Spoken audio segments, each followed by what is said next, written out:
You're at an Asian restaurant, and someone orders a plate of steaming soup dumplings. They look soft, juicy, and delicious.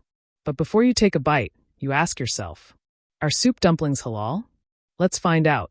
Assalamu alaikum, my brothers and sisters. Soup dumplings, also known as Xiao Long Bao, are a popular dish in Chinese cuisine. They're famous for their thin dough, flavorful filling, and hot broth that bursts out when you bite into them. But are they halal? Let's break it down. Most traditional soup dumplings are filled with ground pork, a meat that is completely haram in Islam.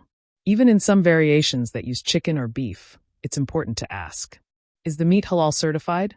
In many non-Muslim-owned restaurants, it's not. The chicken or beef may be sourced from non-halal suppliers, making it impermissible to eat. Next concern, broth and seasonings. The broth inside soup dumplings is usually made by boiling bones or meat stock, often pork or a mixture of meats. Even if the dumpling filling is halal, the broth might not be. Additionally, some recipes may include soy sauce containing alcohol or gelatin-based thickeners that are not halal certified.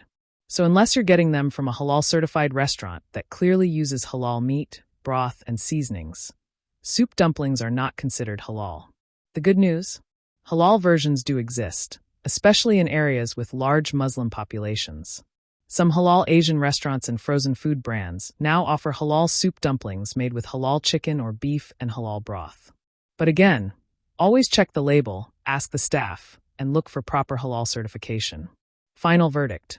Traditional soup dumplings are not halal, but halal alternatives do exist. You just have to search carefully and ask the right questions. Now it's your turn. Have you ever tried halal soup dumplings? Do you know a restaurant that serves them? Share your experiences in the comments below. Your tip could help others enjoy this dish the halal way. If this video helped you, don't forget to like it, subscribe to Halal Talk Show, and share it with someone who loves Asian food but wants to stay halal. Until next time, eat halal, stay informed, and always ask before you bite. This is Halal Talk Show, your trusted guide to living halal in a non-halal world.